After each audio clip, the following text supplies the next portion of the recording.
We're on a mission from God.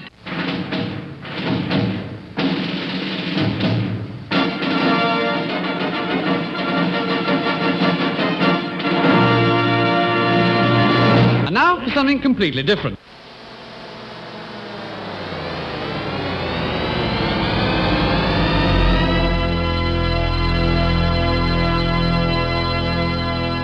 Let's get ready to rumble! Yeah, baby, yeah! This is Pastor Jolly John Lekumsky, coming to you from New Athens, Illinois. And this is Pastor Matt Youngblood Clark, coming to you from beautiful South St. Louis, where I serve as pastor at Ascension Lutheran Church. And Matt, we're ready now to wrap up Lent, the ending now of Holy Week. Tomorrow everyone will be celebrating the resurrection of Jesus Christ. And so last week I shared with everyone kind of one of the obscure characters of the Passion story, a man named Malchus. And I understand that you want to one-up me. You have an even more obscure character, right? It was hard to do, John. Malchus is pretty obscure. Pretty obscure. The guy that gets his ear lopped off. Well, we don't even know his name until John gets around his right. Yeah, so who is it? Who did you want to talk about, Matt? So I'd like to talk today about Barabbas. All right. Barabbas is kind of the bad guy of the whole Passion account. I mean, he's a bad dude. So what does Barabbas have to do with Jesus and with us? So we'll look at Barabbas a little bit today. Looking forward to it. And I am. I was telling Matt before we started recording that I am interested because that is such an odd story that they throw in there about Barabbas. So I'm interested to see what that has to say about us, Matt. So where do you want to begin? Well, we'll eventually be getting to Mark chapter 15. Okay. So if folks are listening at home to wrestle with the basics, turn to Mark 15. We'll get there in just a little bit. John and I were talking before the show, and it's interesting that Barabbas is in all four of the Gospels. I think that's interesting too. So this guy must be important if he's worth all four of the Gospel writers talking about him. Some talk about him more than others. The interesting thing too is Mark's Gospel is so short. And it's always so to the point, action-packed. But yet Mark spends quite a bit of time on Barabbas. I think that's interesting that for whatever reason, Mark chose to really give us great detail about who this Barabbas is. So again, we'll eventually get to Mark 15. What I wanted to start with, John, is when I preached recently on Barabbas, which I really enjoyed. And the theme that I picked up on was... Yes, Matt, let me interrupt you because you love to preach about insurrectionist murderers. I've noticed that. You have a lot of that in your sermons. Give me an insurrectionist and a murderer, I'll give you a sermon. There you go. So anyway, there's a lot of good fodder there, John. A lot of good material. Yeah. It keeps people awake that way. You know, that's always good. But how many sermons can you do about John Wayne Gacy? That's the thing. But go ahead, Matt. So our murderer insurrectionist today, Barabbas. He reminded me of irony. Because I think when you look at this account, and especially as you compare Barabbas and Jesus, there's irony all over the place. So how would you define irony, John? That's not an easy word to define. But you want to. Well, I don't know. No, I'm going to go ahead, Matt. You define it. Well, go ahead. Well, it's so hard to define. I think in one way to define it is when you expect something to be the case, and then the reality is radically different than what you expected. Yeah. So because it is so hard to define what I did, I have some examples for you, John, for our listeners. Now you're not going to Alanis Morissette here, are you? No. So because she had a song about irony. Right. But that's right. These are those because they tell me her examples really weren't truly ironic. So you're going to do better than Alanis Morissette. Well, I hope mine are truly ironic, and if they're not. That's ironic. It would be ironic, wouldn't it? If you were going to do ironic examples and they weren't ironic? Well, there's a good example, John. Definition of ironic. There you go. Okay, I'm sorry. One of these involves kale, so I think you'll enjoy that one. Good. I'll save that one for last. All right. Here's an example of irony. The father of traffic safety is a man by the name of William Eno. He invented the stop sign, the crosswalk, the traffic circle, the one-way street. But guess what? He never learned how to drive himself. Now that's ironic. Is that okay? Good. I'm glad I'm on the right track. Okay. I find that ironic. Yes. Yeah. Here's one about Crayola crayons. In 1990, after 35 years at Crayola, their retiring CEO Emerson Moser revealed that he was, guess what, John? I don't know. Colorblind. Colorblind. Oh, The now CEO of that Crayola crayons. That's that is ironic. ironic. That's ironic. Yes. Okay. Here's another one. The band The Beatles. In Yeah. 2002, a tree was planted in a park in Los Angeles in memory of Beatles guitarist George Harrison. Yeah. The tree later died, though, after being infested by, guess what? Beatles. Beatles. There you go. Oh man, is that ever ironic? Ironic. Yeah. Last one, John. Last one. And here's the kale one. You'll love this. Okay.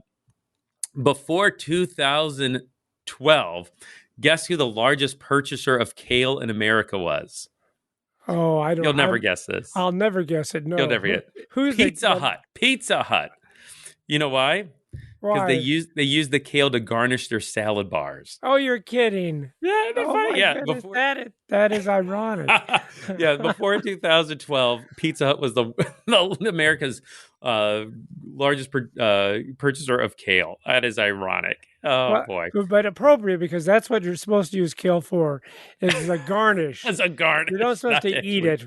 What happened in 2012 that people forgot that? I don't know. I don't know. But we can at least remind people of that today. Yeah, that's right. We're So if doing our nothing else part. comes from this show, at least we've been put that public service announcement out.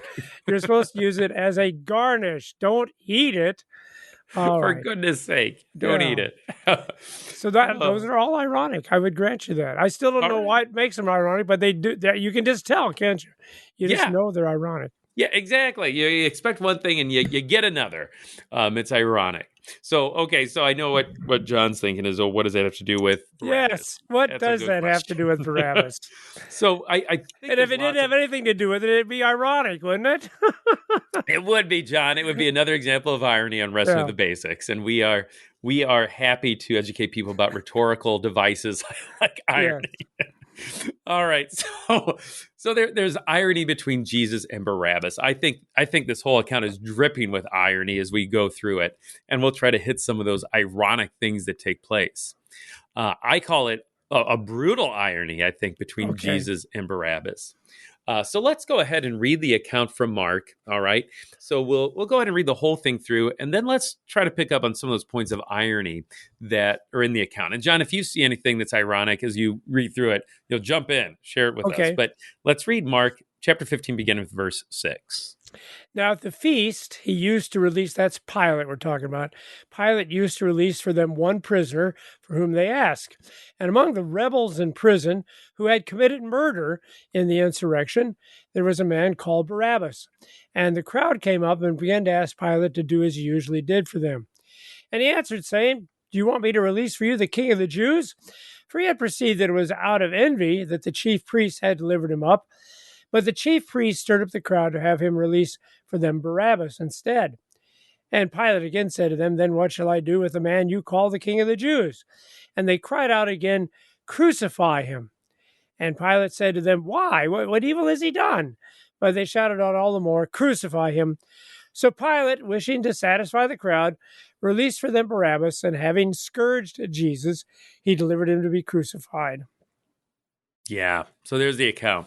And you picture the scene there, the governor of Judea, Pontius Pilate, someone who is trying to just really save his position. That's what he's looking out for. He's looking out for himself.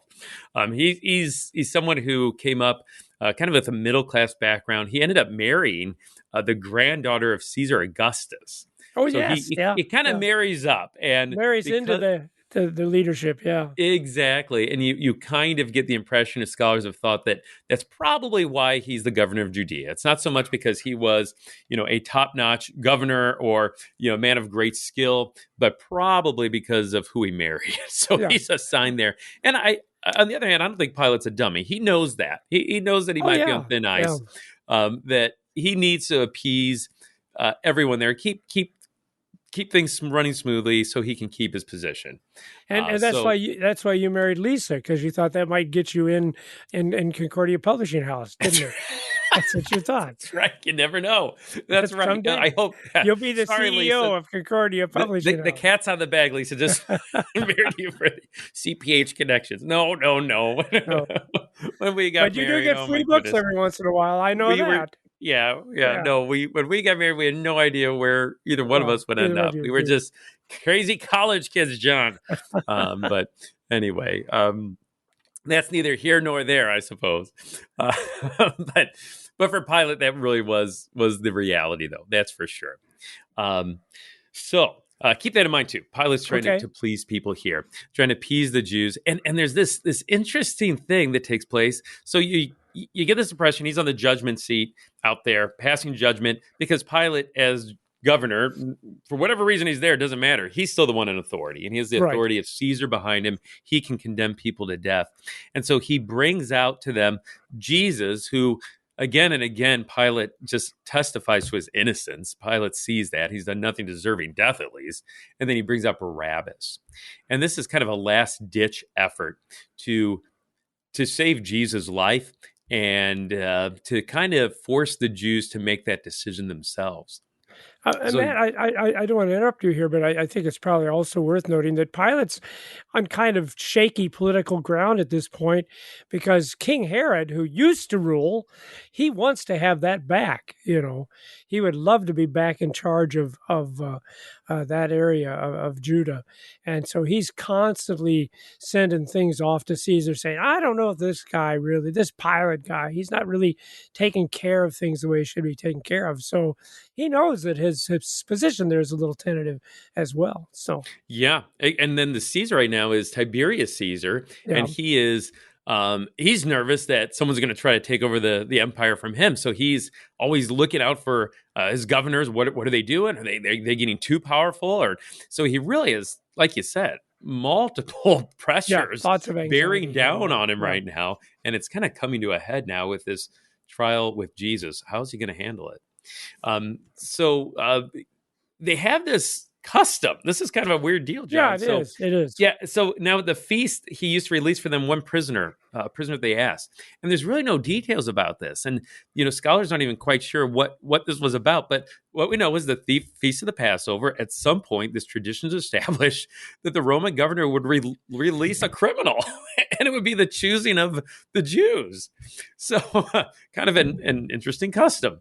So again, he brings out the worst of the criminals that he had behind bars right now, Barabbas. Barabbas, someone who killed and murdered in the insurrection. And he's reasoning, well, surely a crowd, if this is the choice, Jesus or Barabbas, surely they're going to say, well, go ahead and set Jesus free. Keep Barabbas locked up so he doesn't do any more harm. But they're out to get Jesus so much that, as we just read, they want to free Barabbas, free this murderer. And the thing is, Matt, you'll read some commentators, and they kind of portray Barabbas as if he might have been a leader of the Zealots, these people that were fighting for Palestinian freedom. And then you might think, well, yeah, maybe they would vote for this guy then if he's been kind of the freedom leader. But it seems like from well, first of all, why would Pilate ever release a guy like that? You're just asking for more trouble. And from the context of the other gospels and this gospel too, it seems like he was more, when they got those riots, man, in my 69 years of existence, I have seen riot after riot after riot. It seems like we love to do riots in the United States. For any reason, And then there are people that are there for a cause, right? They're there, and it often starts off as a peaceful demonstration, but you can always tell there's these bad actors. We actually have a term for them now. We didn't have that back in the 60s, but we have a term, we call them bad actors, who are just there for the violence and to steal a TV or something like that. And I get the impression that's the kind of guy that Barabbas was. Just a mean, nasty guy. And you're right. So no one, even the people that wanted freedom from Rome, this is not the kind of person that they're going to support. So Yeah. So there's multiple words that describe the guy. You're right, John. So he's Yeah, called a murderer. He's called a rebel, right? yeah, And then there's other words that describe him too. So John's gospel. I know you love your Greek words, John. So yeah, here's another one for you. John's gospel describes him as a lestis, a lestis, yes, yeah, and that's the word that's translated in English as a thief. He was a thief, right. a robber. But that word lestis, another place that it's used is in the excuse me, in the parable of the Good Samaritan. All right, so the Good Samaritan, when it says that Jesus says a man is going down from Jerusalem to Jericho, and he fell into the hands of lestis. That's Alestis, the yeah, word that's used, a lestis. So a lestis is, like you said, John, a thief, a robber. You're right. But then those lestises, what do they do to the man traveling? They beat him and leave him half dead, and then they depart. yeah, yeah. They leave him to die. So Alestis seems to be kind of like a robber, but also kind of a thug robber that's going to, steal your stuff, but they'll even go the extra step and maybe beat you up too. So that's kind of the impression we get. And and, Um, and just Matt, a ne'er do well, just a no good guy. And Matt, thank you, because that's the perfect word for them, isn't it? A thug, because Yeah, John uses Lestus too, and when he talks about himself being the good shepherd, and he talks about the robbers, right? He's not. yeah, Those are the other people, and again, it's the same thing. They're the ones that come to kill and destroy, which is a word we'll actually have next week, apolumai, to destroy, to perish. So I like that thug.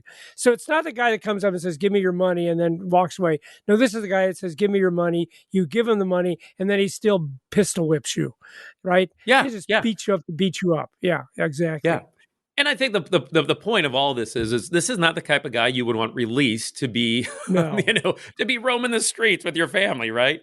So yeah. again, Pilate realizes that surely they're not going to want to release Barabbas. So on the one hand, then Barabbas is guilty, right? He's there for good reason. Oh, I yeah. mean, he really has done wrong. He's behind bars for a reason. Justice has been served here, and maybe he's even awaiting death, and maybe he knows it. Maybe he's even scheduled to die. On Friday. Oh, yeah. We don't know. Yeah. We don't know. But Because maybe, Lestis is the word used for the people that hang next to Jesus.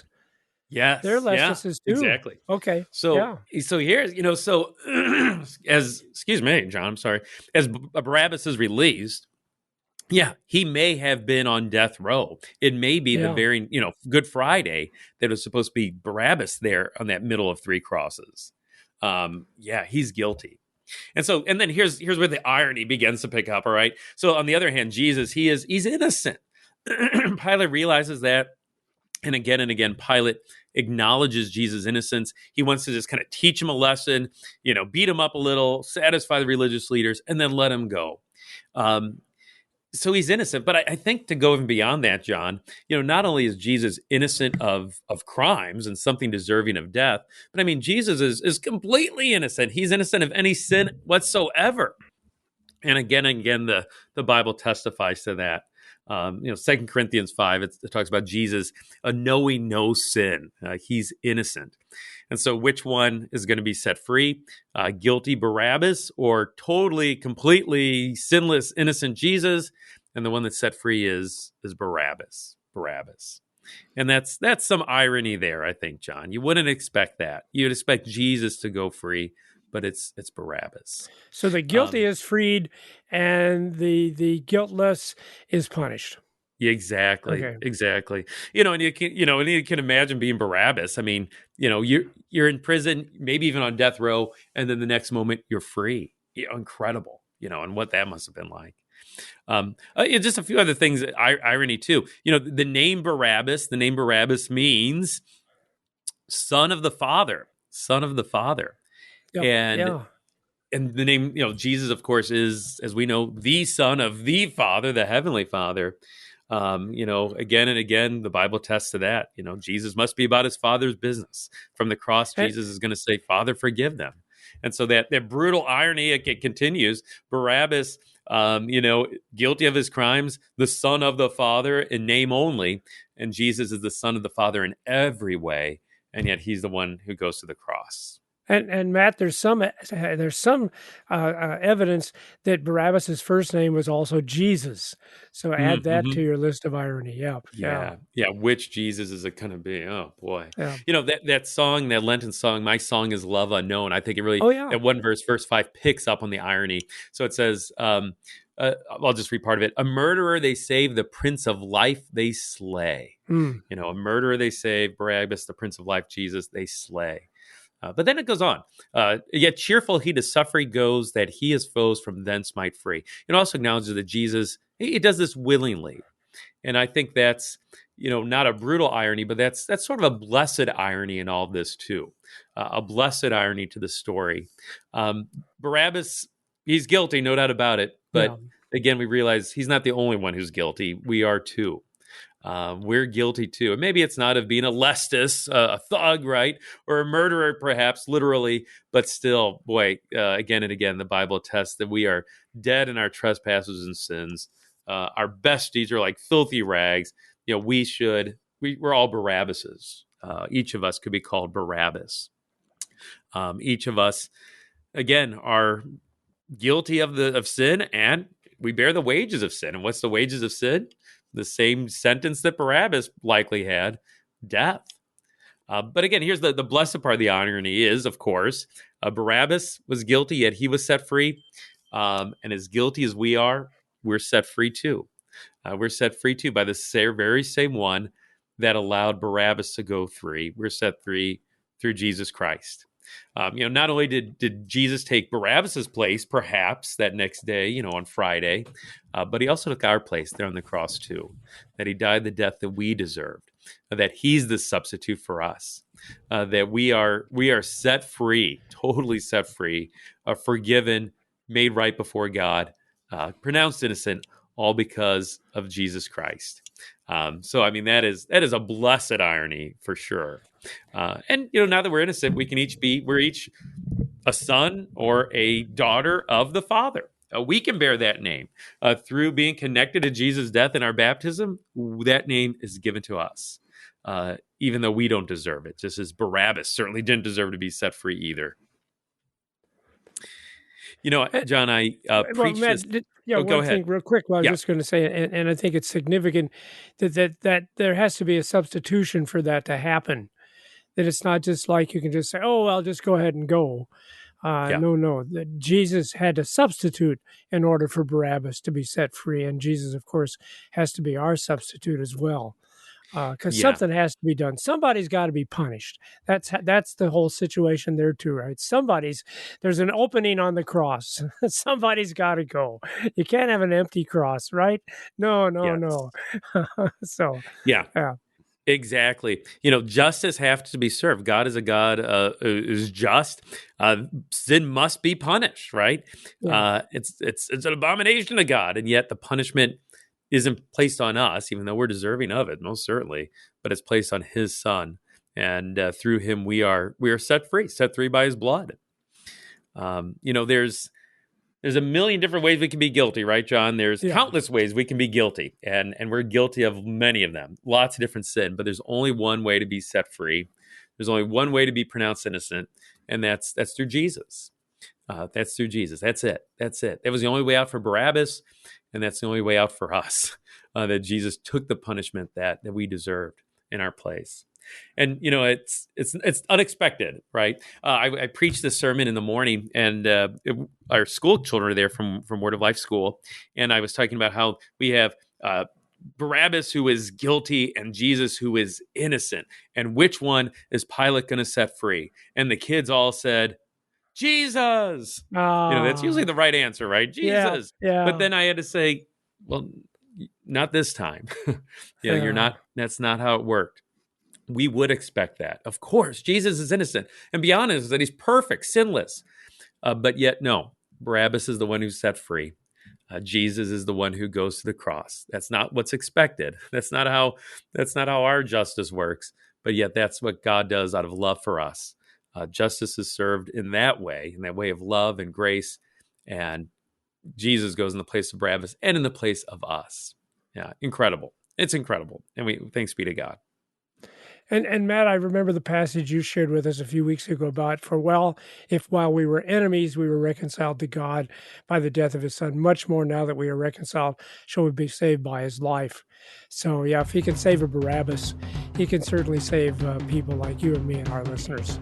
This has been Wrestling with the basics.